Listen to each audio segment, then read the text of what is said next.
کہ فرعون کون ہے؟ فرعون صرف ایک شخص کا نام نہیں ہے، مصر کا جو بھی بادشاہ ہوتا تھا اس کا لقب فرعون ہوتا تھا۔ تقریباً 18 یا 19 فرعون آئے، جو بھی بادشاہ ہوتا تھا اس کا لقب تھا یہ فرعون، اکثر لوگ اس کو نام سمجھتے۔ اب جو موسیٰ علیہ السلام کے زمانے کا فرعون تھا وہ بڑا جری تھا، اسے طاقت پر غرور بھی تھا، گھمنڈ بھی تھا۔ ایسا ہے کہ تقریباً 100 سال تک تو کبھی اس کو سردی بخار بھی نہیں آیا، بیمار کبھی نہیں ہوا۔ تو آدمی کو جب کوئی تکلیف نہ آئے تو وہ غرور میں بڑھ جاتا ہے اور اسے ایسا لگنے لگتا ہے کہ میں سب سے پاورفل آدمی ہوں دنیا کا، مجھے کچھ ہو نہیں سکتا۔ تو یہی فرعون ہے جس نے اپنے زمانے میں یہ اعلان کیا تھا کہ لوگوں میں تمہارا رب ہوں، تمہارا بڑا رب میں ہوں، میری عبادت کرو۔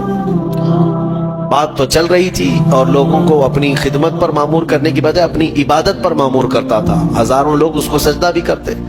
ایک دن ایسا ہوا کہ فرعون نے خواب دیکھا، آسمان سے ایک تارا ٹوٹ کر اس کی گود میں گرا یا اس کے محل پہ گرا اور پھر آگ لگ گئی اس کے محل میں۔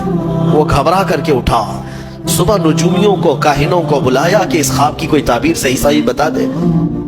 بہتوں نے الگ الگ تعبیریں بتائی، پھر جو بڑے ماہر نجومی تھے انہوں نے کہا کہ اس خواب کی تعبیر یہ ہے کہ بنی اسرائیل خاندان میں ایک بچہ پیدا ہوگا جو تیری سلطنت کو ہلاک کر دے گا، تیری سلطنت کے ہلاک کرنے کا باعث بنے گا۔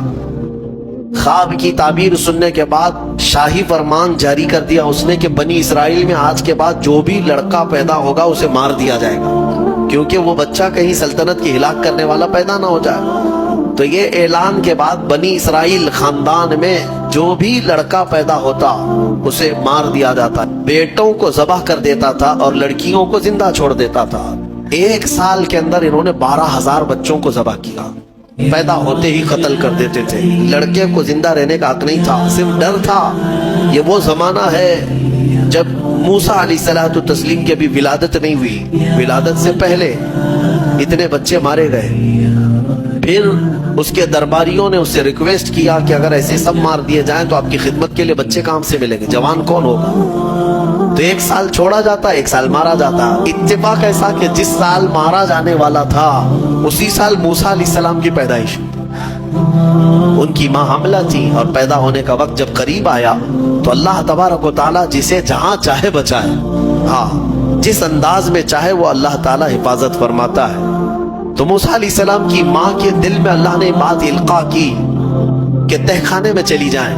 وہ تہ خانے میں گئی، بچے کی ولادت ہوئی، لڑکا پیدا ہوا۔ اب وہ گھبرا گئی کہ یہ سال مارے جانے والا ہے، اور وہ بنی اسرائیل خاندان سے تھی کہ میرا بچہ مارا جائے گا، قتل کر دیا جائے گا۔ تو اللہ تبارک و تعالیٰ نے ان کے دل میں یہ بات القاء کی کہ ایک صندوق لے لو لکڑی کا اور اس میں اس بچے کو ڈال کر دریا میں بہا دو۔ بھلا کوئی ماں کیسے بہائے گی؟ لیکن اللہ تعالیٰ فرماتا ہے وَرَبَطْنَا عَلَىٰ قَلْبِهَا، ہم نے ان کے دل کو مضبوط کر دیا تھا۔ جب اللہ تعالیٰ کسی کے دل کو مضبوط کرتا ہے تو بڑے بڑے کام کر جاتا ہے۔ ان کی ماں صندوق میں رکھ کر کے بچے کو ایک دریا کے کنارے ڈال دیتی ہیں، بہا دیتی ہیں، اور اپنی بڑی بیٹی کو کہتی ہیں کہ دیکھتے رہنا یہ صندوق کہاں جاتا ہے۔ موسیٰ علیہ السلام کی جو بڑی بہن تھی وہ دیکھتی ہوئی جا رہی تھی اس صندوق کے پیچھے۔ صندوق بہتے بہتے بہتے ایک باغیچے کے کنارے لگا، وہ باغیچہ فرعون کا ہی تھا، اور فرعون کی بیوی وہاں پر ٹہلنے کے لیے شام کے وقت آیا کرتی تھی۔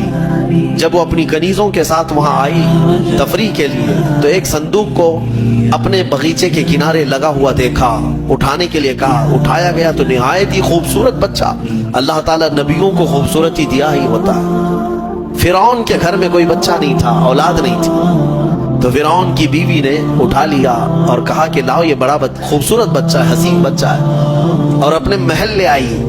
فرعون سے کہا کہ آج سمندر میں، دریا میں بہتا ہوا ایک بچہ کنارے پر آ لگا، میں نے اس کو اٹھا لیا ہے۔ فرعون نے کہا کہیں یہ بچہ تو نہیں جو میری سلطنت کو ہلاک کرنے کا سبب بنے۔